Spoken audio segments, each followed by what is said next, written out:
Well, first of all, I want to thank everybody for being here, saying good morning, and thank you all for being here today. As you know, today we're here to announce the next Circuit Attorney for the city of St. Louis. The city needs stability, leadership, and law and order in the Circuit Attorney's office. And we set out to find someone who could do just that. Crime is something that our administration takes seriously, no matter where it is committed. Crime in our rural areas in Missouri is a problem. Crime in our suburban areas is a problem. Crime in urban areas is a problem. Our economies and our communities are connected, and crime anywhere affects Missourians everywhere. We know there is a need to do better in this office. We stand outside today. For far too long, dysfunction has plagued this office and the local criminal justice system. This is an opportunity to correct course, an opportunity to demand better and do better by the people of St. Louis. This judicial system relies on an effective relationship between the courts, law enforcement, and the prosecutor's office. Weakness in one weakens them all. Today is a new day that allows us to recommit ourselves to a stronger judicial system. When Ms. Gardner initially announced her resignation, we immediately began conversations with the City of St. Louis leaders. And here beside me today, you can see we have a united front as we enter this new day for the City of St. Louis. We greatly appreciate the meetings we've had with Mayor Jones, Chief of Police Tracy, Sheriff Betts, Colonel Olson, Director Karsten, Judge Hogan, U.S. Attorney, Attorney General, and faith and community leaders. We've also had conversations with St. Louis area representatives and senators, regional county leaders and prosecutors and others. All provided their perspective and their constituents' perspectives on what is needed from the new Circuit Attorney. We also appreciate our conversations with local judges who have committed to working with the new Circuit Attorney to achieve a smooth transition. From every meeting, we learned something new and carried their needs with us through this process. Upon the office immediate vacancy, we took action to ensure stability in the office. And I would like to personally thank my General Counsel, Evan Rodriguez, for taking on this dual role while continuing to serve the Governor's office and the people of St. Louis, as well as the Attorney General's office for assisting with the transition until the new Circuit Attorney will be in place. We were also back here the very next day to talk to the staff, to hear their experiences and what they need and expected in a new leader. As we all know, there is a backlog of cases leaving violent criminals on the streets and families and victims without justice. Criminal referrals from law enforcement have gone unanswered for far too long, allowing criminals to commit crime and no consequences time and time again. We cannot continue, and we must stop. We must return stability and seriousness of the rule of law to the office and to this city. It is a big task and a big ask for one person to take this challenge on. Luckily, we had 18 individuals come forward with a willingness to step up and lead, and we appreciate all of them. We interviewed several qualified candidates who we know could serve this city and this state with honor, integrity, and respect for Missouri citizens. When interviewing candidates, we didn't care if they were Democrats, Republicans, or independents. Politics did not play a role. We didn't care if they were going to run for re-election or not. Our focus was solely on figuring out Who in their heart holds what is best for the city? Who wants to see the city grow, prosper, and succeed? Who will be a dedicated public servant to fight crime in St. Louis? And who loves the city and wants what is best for our citizens and our visitors? To best serve the citizens of this city, a commitment to returning to law and order to our streets and faith in our criminal justice system is an absolute must. As many of you know, historic office vacancies and appointments to fill them have become somewhat common with our administration. But whether it's one of 5 statewide offices, Supreme Court judges, other high-profile appointments, or now the Circuit Attorney of the largest metropolitan area in our state, we've approached each responsibility the same: to do the best by the people we serve. After going through this interview process and having productive conversations with the leaders and standing here with us today, we are proud to announce that we have selected Mr. Gabe Gore as the next City of St. Louis Circuit Attorney.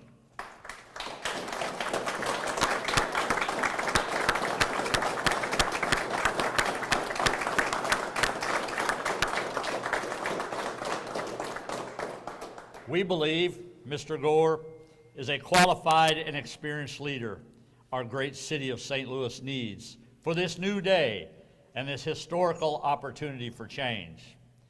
He brings an abundance of legal experience as a prosecutor, managerial leadership, and common sense beliefs in law and order that would be critical to the effective restructure of this office. Mr. Gore is a partner at his law firm, Dowd Bennett, helping manage day-to-day operation. He has served as an assistant U.S. attorney overseeing federal prosecutions and is well respected in the St. Louis community. He is a devoted husband and father, and it is a pleasure to meet his wife, Nicole, who is also with us here today. Nicole, thank you for being here. He lives here, he works here, and he wants to do right by the people who raise their families here in St. Louis.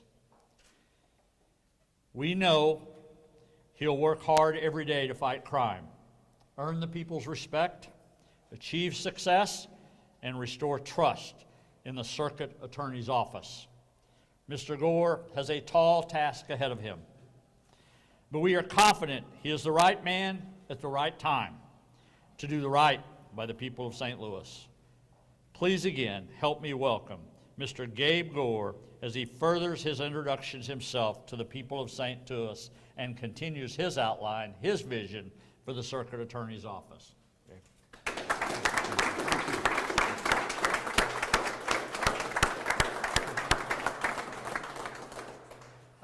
I want to thank you all for being here today. It's obviously a pleasure and a huge honor for me to be here today. Governor Parson, I want to thank you for your kind introductory remarks, and I also want to thank you for giving me this historic opportunity to serve the city I love.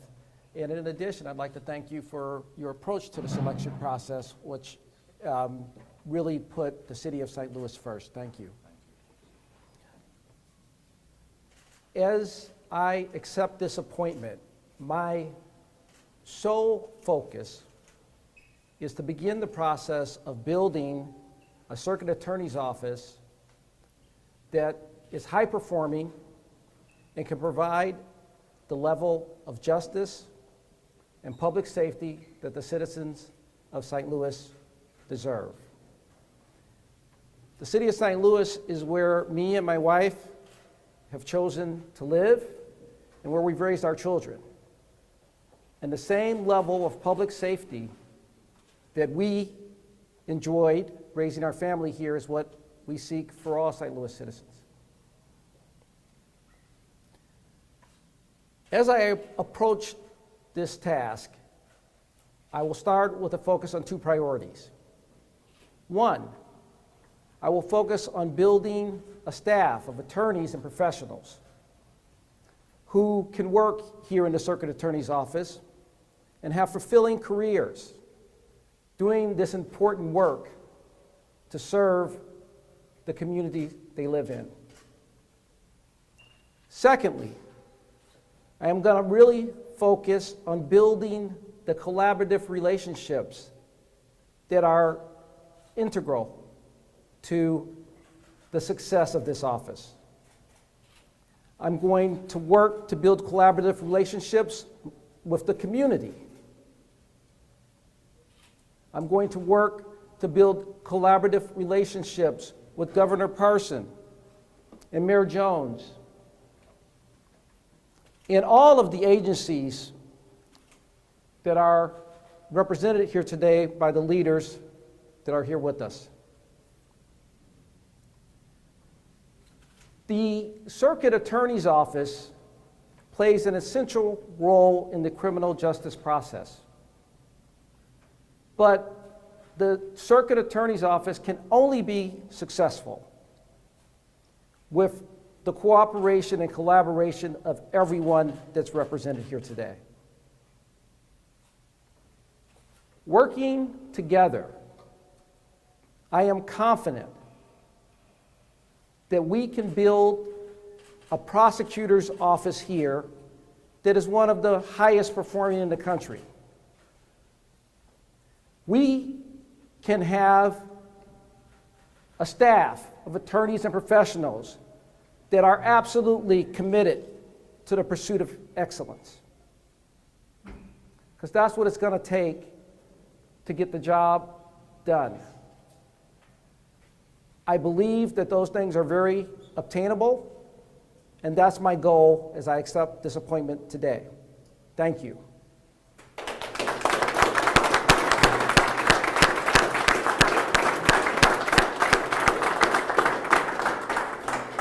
Okay, we'll open it up for a couple of questions for Mr. Gore. Please speak loudly enough so he can hear you.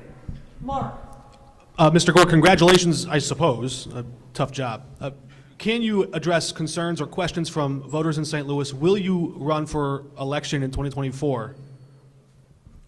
Well, first of all, let me say I think congratulations are definitely in order, because what I have today with accepting this appointment is an opportunity to serve. That's an honor and responsibility that I accept and embrace and appreciate. So thank you for the congratulations. In terms of whether or not I'm going to run for the office, that's not something I'm focused on right now. My sole focus right now is starting the work to build a high-performing circuit attorney's office. That is essential work. I can't be distracted from that, and so that's where my focus is going to be. The question of whether I'll run or not is something I'll consider. Mr. Gore, the last circuit attorney had a strained relationship with the police department. What will you do to repair that? As I mentioned, that's certainly one of my highest priorities, is to build collaborative relationships not only with the police department, but with all of the agencies and governments and the people of St. Louis. So I'm going to work hard at that. I view that as something that I need to take leadership on. It's going to be my highest priority, and it's going to be a lot of meetings and a lot of discussions, and that's how we're going to get it done. Right over here, right here. Mr. Gore, can you just speak to your experience in terms of trials, criminal proceedings, and also do you have any staff lined up already? So taking the last part of that first, I have no staff lined up already. You guys are learning about this today. I learned yesterday, so I have not had a chance to make any decisions on staffing, but that is going to be a high priority. I mean, that's a key part of what the Circuit Attorney's Office does. In terms of my experience, you know, I think my firm bio is going to be up for a while longer, because I'm going to complete my work at the law firm next Friday. So you can go take a look at my firm bio, but I've tried over 20 cases, a variety of matters, criminal as well as civil. As a litigator, I've worked on just about every kind of matter you can imagine. And then when I was a prosecutor, actually here in this building, I was in the violent crime unit, and then I was in the organized crime drug task force. Okay, we're going right here with Greg. Mr. Gore, do you have a vision for how you see this office working with other prosecutors, the federal government, or did you agree to how that setup would look as part of accepting the appointment? So I really have not had a chance to do any of that work yet. I can tell you that I am very pleased with the offers of cooperation and contributing resources that I've heard are available and that everybody's willing to step up and help. So certainly that's something that I am going to look at and try to make a decision about the best way to take advantage of the tremendous outpouring of support. Okay, right here, microphone. Sir. On the last day of Kim Gardner's day as circuit attorney, she put a motion to vacate the conviction of Mr. Christopher Dunn. Is that a case that you will look into? And also to Parson, once you guys look into it, the state of Missouri has no physical evidence on him. A judge in Kansas City wanted to let him go. Is that something that you guys will look into? And will he get a pardon once you guys find out the state of Missouri has no evidence on him? My understanding is that that's something that squarely falls within the jurisdiction of the circuit attorney. So it's something I'm going to definitely look at, and obviously a matter that I'm going to treat very seriously and pursue in what I believe is the correct way. So absolutely, something we will look at. Any timeline? Right here. Mr. Gore, the Attorney General's office has had a full day to look at what you're up against. I'm curious, they were probably even surprised by some of the things left behind. Did you see anything, did they tell you anything that you think needs to be addressed immediately? Those discussions haven't even begun. Like I said, I learned yesterday. You're learning today, so I've got a lot of work to do, and I'm eager to have those conversations and get to work, but none of that has transpired so far. All right, Mr. Gore, we're going to take one more for you. Kelly. Mr. Gore? Right here, Christine. Mr. Gore, you're coming from a very politically connected, high-powered law firm. How can the public be assured that you're going to put the interests of the public first ahead of your clients? So if you look at what I've done in my career, throughout my entire career, I've sought out opportunities to serve the community. You can look at the things that I've done in service of the community, and you won't find any connection to me pursuing anything other than things that I thought were important for the community. That's what I'm doing here. That is my only goal and focus in pursuing this, and I think that my work will speak for itself. All right, thank you, Mr. Gore. Governor? Okay. All right, well, Governor Parson will take questions now. Jason? Let me, before I get to you, let me just echo a few things that were asked, just to kind of touch base, because they were all good questions. But the reality of it is, this process has taken we've had to speed this whole process up, and unfortunately for Mr. Gore, he has not even had a chance to evaluate anything to be able to do that. That's why we are putting everything in resources we can, why all these agencies have offered us to basically hold the fort down until he can get his feet on the ground. I think that's important to know. To be asking about case files or anything, neither one of us has looked at those cases yet. But I mean, that time is going to take place. And I think a good question you asked, because one of the things that I had to consider too is, yes, he is definitely with a well-respected, high-profile law firm. But I'm going to assure you this, I've been through this process many times as governor, probably more times than I've wanted to be right honest about it. To give up that and to be able to do this says a lot for the character of somebody that he's put in the city of St. Louis before a high-profile law firm and money. And I think that's one of the characteristics I had the opportunity to set with him and his wife, especially with Mr. Gore, and understand the importance of that. So I want to just say that on the behalf. I think he's the right guy at the right time, and I think it's not going to be about a law firm. I think it's going to be about the Circuit Attorney's office. So I believe that's going to go. Jason. Thank you, Governor. My understanding is that Mr. Gore is a Democrat. I'd asked you before about whether you were going to cross party lines on this. I'd like to know why you could have to do with the political reality that Mr. Gore wants to run again. If you wanted an appointee that wanted to run again, it had to be Democrat. Well, you're telling me for the first time something I didn't know.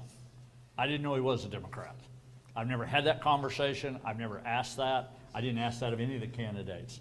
What is political affiliates? I'm telling you, it doesn't matter to me. That wasn't what the choice was based on. Whether he ran again is not what this appointment was based on. Look, we need to bring stability to St. Louis City. There's no question about it. Every person standing up here with me would tell you that, I truly believe. And you'll have an opportunity to ask them when it comes. That's the main goal right now. This is not about how you work a re-election campaign first day on. His priorities are going to have to be the Circuit Attorney's office, and that's what I expect. And I believe that's exactly what he's going to do. We'll let the political process work out, but who somebody's aligned with, that's not important in this. It's about serving the public. All right, Mark, go ahead, Mark, and then we'll go to the microphone. Governor, in this whole experiment of justice, the accused have rights too. I wonder if you have a message to many of the defendants who have been languishing in jail for 5, 6 years, and can you tell the people of Missouri that they actually have the right to a speedy trial, or are their constitutional? I don't think there's any question after meeting with the judges, talking about the dockets of what we're doing. We want to get that process to where people are not sitting in jail, where they're not being incarcerated, wondering what's going to happen. To have people months and months just be sitting incarcerated because the judicial system don't do their job is unacceptable. And we got to change the way we do that. And I think this is the beginning of that change. I said, look, you got a new chief. You're going to have a new circuit attorney. I think everybody stand up here again is going to try to make this a better process. Two things happen. We don't want people sitting in there if they don't belong in there. We want that process. We want them to go through the conviction process or to be released, whichever that is going to be. But I think we all that's in criminal justice system, we want just that. We want justice. All right, sir, at the microphone. You've really done a great, amazing job of bringing the community together, I believe, on this issue. I'd like to find out what you think you will ask of the community now to come together to support Mr. Gore, and once Mr. Gore gets into office, what he can do to bring our community together also, and any thoughts you have on that issue. Yeah, you know. Appreciate what you've done. Yeah, good questions. I would say the same thing when I became governor of the state of Missouri. I had to learn St. Louis. I had to come up here and be in areas that I wasn't really familiar with. I had to go to Martin Luther King Boulevard areas. I had to meet with people like Better Family Life. I had to go to Grill for Glory and try to understand the best I can what life's like for somebody else that doesn't live there. And I think talking to Gabe, he understands that. Part of being a circuit attorney is not about just going to court every day and trying cases. It's building a relationship with a community that trusts you to do right, even sometimes when people won't like him doing what's right. But as long as you keep doing right and you're consistent with it, I believe the people will accept that. But it's a learning process. Mr. Gore, do you have any comment on that? Governor, did Mr. Gore sell you on a specific vision? Did he give you any sort of specific ways that he can affect the change that you all hope comes to this office? Yeah, well, first of all, I think his resume speaks for itself. And you'll all get an opportunity to go through that, I'm sure. But I think what he's done in his career, what he stands for, and I'm going to go back to what I said in my remarks. The people that made the final cut, the people that were at the last, is because they care about this city. They love this city, and they want to do a good job. And that's exactly what I expect out of him. So those qualities of who he was as a person, what his belief is in the city of St. Louis, what his resume, many things went into that factor because frankly, I didn't know him very well, but I feel like the short times I've been with him and I've had to meet him and his wife, I'm pretty proud of this selection, and I think the city of St. Louis will be too. So I'm proud of his service to his community, and I think above all, I'm going to go back to what I said again. Here's a person that could do a lot of things if he wanted to do a lot of things. He could chase the almighty dollar if he wanted to chase the almighty dollar. He decided to give up a high-profile law firm to work for the people of St. Louis. And at the end of the day, whether it's the mayor, whether it's the governor, whether it's the chief, whether it's the attorney general, I don't care about the titles. I care about people being public servants. And I believe that's exactly what he'll be, as a public servant at the end of the day. Thank you all very much. Thank you.